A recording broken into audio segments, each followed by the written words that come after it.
ఈరోజు యెషయా గ్రంథము 41వ అధ్యాయము 11వ వచనం 12వ వచనం ఒకసారి చూద్దామా. ప్రభు మనతో మాట్లాడుతున్న మాట 11వ వచనం. నీ మీద కోపపడిన వారందరూ సిగ్గుపడి విస్మయం పొందెదరు. నీతో వాదించువారు మాయమై నశించిపోదురు.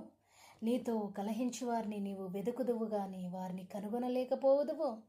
నీతో యుద్ధం చేయవారు మాయమై పోవుదురు, అభావులగుదురు. ప్రభువు దేవుడు ఈరోజు కలహంలో ఇరుకొని పోయావా?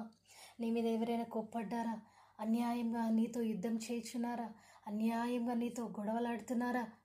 ప్రభువు దేవుడు నీ పక్షముగా ఏమని మాట్లాడుతున్నాడు అంటే, నీతో వాదించువారు మాయమై నశించిపోదురు అని దేవుని వాక్యం తెలియజేస్తుంది. కనుక ఏదైనా వాదనలో ఇరుక్కొని పోయావా? ఏదైనా అన్యాయంగా నీ మీద కోపపడుతున్నారా? నీతో ఆ యుద్ధము చేయవారు మాయమై పోదురు, అభావులవుదురని దేవుని వాక్యం సెలవిస్తున్నది. కనుక ఈ వాక్యంను బట్టి ధైర్యం తెచ్చుకొని మనము దేవుడకు యెహోవా మన కలహములన్నీ మాయమైపోయేటట్టు, మన యుద్ధములన్నీ మాయమైపోయేటట్టు, మనతో వాదించువారు లేకుండా చేస్తానని ప్రభువుకు దేవుడు తెలియజేస్తున్నాడు. కనుక గాయములు మాన్పే దేవుడు మన దేవుడు, కలహాలు మాన్పే దేవుడు మన దేవుడు, ఇంకా యుద్ధములు ఆపివేసే దేవుడు మన దేవుడు. కనుక దేవుని యందు విశ్వాసం ఉంచి ఈ వాక్యమును బట్టి ధైర్యం తెచ్చుకుందాం. దేవుడు ఈ వాక్యమును దీవించి ఆశీర్వదించునుగాక. ప్రార్థన చేద్దాం.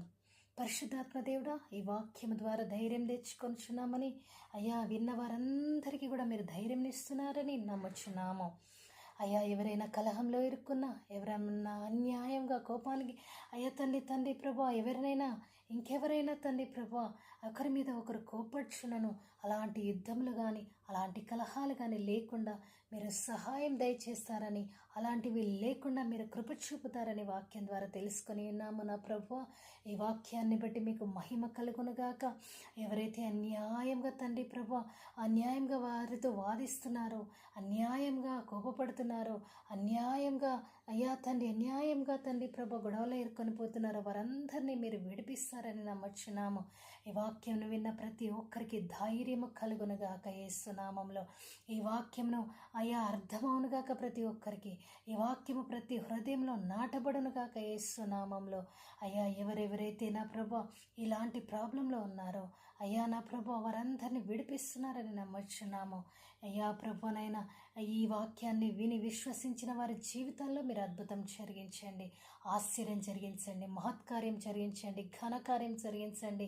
అయ్యా, ఈ యొక్క వాక్యాలు వింటున్న వారి జీవితాల్లో, కుటుంబాల్లో మహత్కార్యాలు, అద్భుతాలు, ఆశ్చర్యకార్యాలు జరిగించి మీ ఘనమైన నామానికి ఘనత తెచ్చుకోమని క్రీస్తు యేసు నామంలో ఈ ప్రార్థన అడిగి పొందుకొని ఉన్నాము మా తండ్రి.